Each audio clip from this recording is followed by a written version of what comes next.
8.5 notes, inverse trigonometry.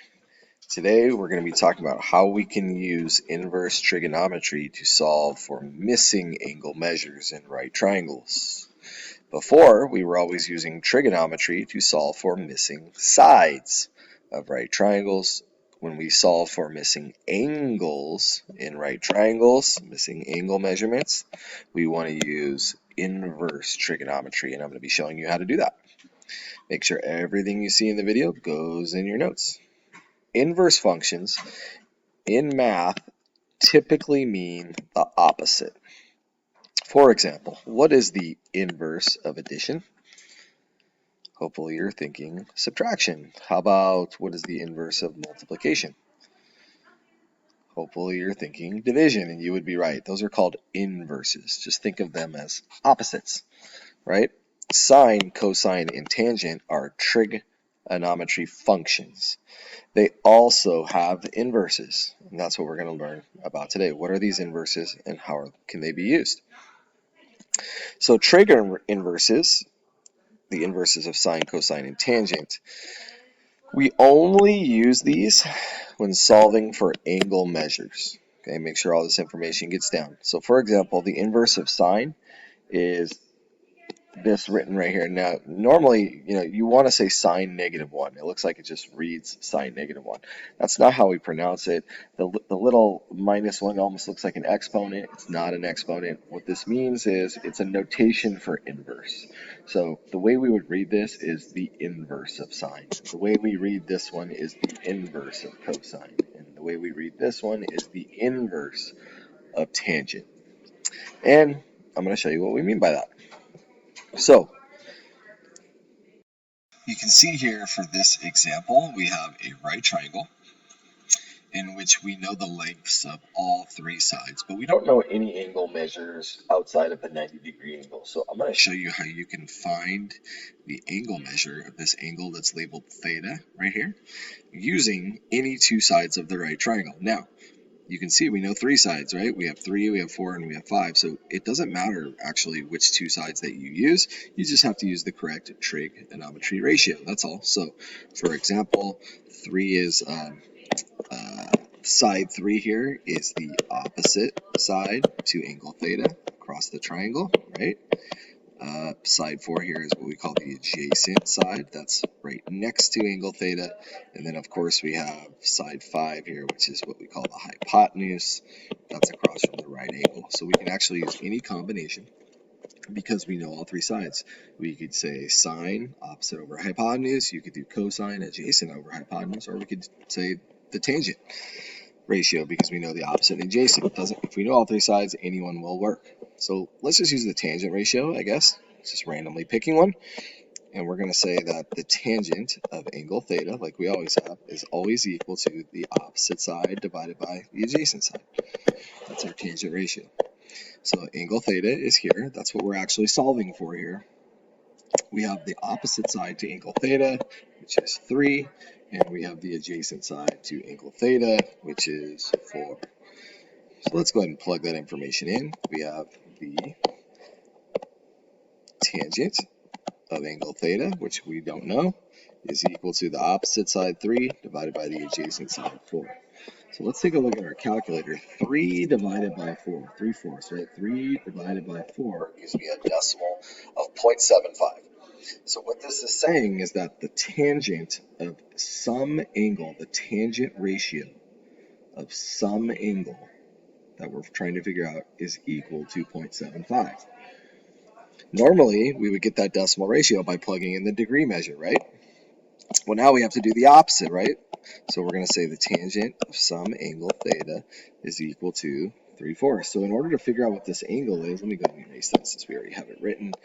We are simply going to do what we call inverse trigonometry because we have to do the opposite now, right? We have to undo the tangent ratio to figure out what the angle measure is. It's almost like going backwards, if you will. All right, so in order to do that, we're going to go to find our tangent button. Here's where normally it would be, right? But we don't want to actually use the tangent ratio. We want to use the inverse tangent ratio. We can do that by clicking the shift button or the second button on your calculator, and it brings up that tangent ratio button. When I click that, it tells me the degree measure that has that decimal ratio.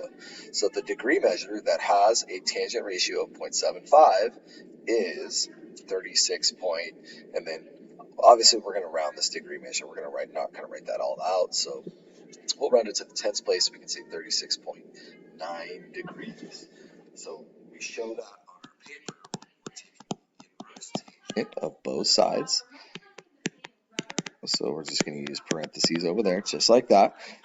That's going to cancel that out, right? Tangent and inverse tangent will cancel each other out. And now we can say theta is solved for, and it's approximately. And we took the tangent, remember, of this decimal ratio, and we got 36.9 degrees. That's what that angle measure is. That produces a tangent ratio of 3/4. And it's really as simple as that.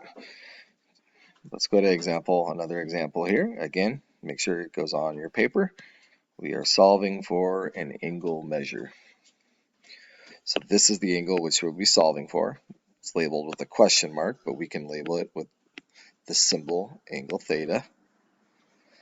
And you can see we're given two sides, 38, and another side, 43. So what is the relationship between the two given sides to this angle? Is it opposite adjacent? Is it adjacent hypotenuse or opposite hypotenuse? Hopefully you're thinking that this is the adjacent side, which it is, and then 43 is the hypotenuse, which it is. So it's going to be adjacent over hypotenuse, which is equal to, which ratio would that be equal to? You should be thinking the cosine ratio. So we're going to say the cosine of some angle theta is always equal to the adjacent divided by the hypotenuse of that angle. All right, so let's plug it in. So we're saying cosine of some angle, we're solving for the angle, is equal to the adjacent side to that angle. So the adjacent side to that angle is 38, and the hypotenuse is 43. So when we plug in that information, we have 38 divided by 43. Let's go ahead and punch that in our calculator. 38 divided by 43. It's going to give us this decimal ratio, right? So we can write that down if we want to, but remember, this decimal is just the same as this fraction. It's just different forms. This is a decimal, that's a fraction. So it doesn't really do anything to write this decimal instead of this fraction. So what we're going to do is we're going to take the inverse cosine, right? In order to solve for the angle measure, we need to go backwards. We need to undo this, right? And figure out what angle measure causes this cosine ratio. So to do that, we use inverse cosine. So I go to my trig functions, I hit the shift button, and we want to use inverse cosine. And there it is. It says 27.9 degrees will produce that ratio. So how do I show the work on the paper? I'm just going to write inverse cosine on both sides, right? It's going to cancel that side. And then the other side, I can just put that in parentheses. And now I can say that angle theta is approximately 26.9 degrees. That's what that angle is. Next example, number 2, copy it down. You can see that we're solving for this angle. We can label it theta. We're given two sides, 8 and 21. What are those two sides in relation to the angle? Opposite adjacent, opposite hypotenuse, or adjacent hypotenuse? Hopefully you're thinking that it would be opposite and hypotenuse. You would be absolutely correct. So that tells us that this is the sine ratio, right? The sine of some angle is equal to opposite over hypotenuse. Okay, so cosine, no, that's adjacent over hypotenuse, and tangent is opposite over adjacent. So we want to use the sine ratio. So we say the sine of this unknown angle, theta, we know is equal to 8 over 21, right? The 8 is the opposite side. And so let's go ahead and color code that, and then 21 is the hypotenuse. So if I just take a look at my calculator, let's see what 8 divided by 21 is. It's going to give us this decimal ratio, right? Again, you can write this decimal ratio down in your equation if you want to, but you don't really have to, right? We need to now figure out what is the angle measure that caused this decimal ratio. To do that, to undo sine, the opposite or the inverse of that would be inverse sine, inverse trigonometry. So we need to take the inverse of sine. So for my trigonometry button, second, there's my inverse sine button. You need to find that on your calculator. I click it and it tells me that 22.4 degrees would be that would cause that ratio, that sine ratio. So we're going to say, we need to write that on our paper. So we're going to say inverse sine, that will cancel that out. What you do to one side, we do to the other. And we say theta is approximately, see, theta is left, 20, and then this, we did that in the calculator, that's 22.4 degrees. Last example, and then we will be done. Here's another example. Make sure it gets copied down. We're solving for angle theta. What are the two sides that are given to us in relation to the angle? Opposite adjacent, opposite hypotenuse, or adjacent and hypotenuse? Hopefully you said that this was opposite over adjacent, and you would be correct. And what trig ratio would that be involved? Would that be sine, cosine, or tangent? Hopefully you're thinking the tangent ratio. That would be correct. Tangent is opposite over adjacent. So we're going to say the tangent of angle theta is equal to opposite, 19, divided by adjacent, 18.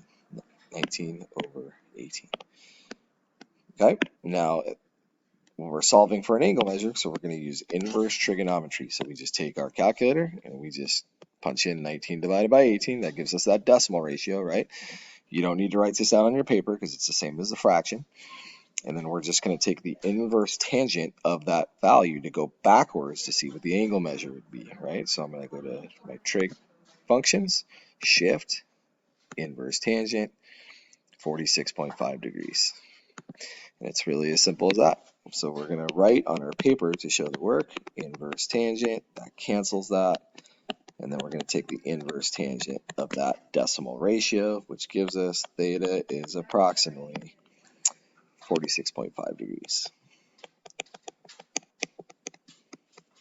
And that is using inverse trigonometry to solve for angle measures. As usual, you need a paragraph summary. In the summary, it would be good to be talking about how do we solve for angle measures using inverse trigonometry, and you should maybe talk about the differences, meaning what's the difference between solving for sides and solving for angles, right? What's the difference between those two? I think that would make for a really good summary.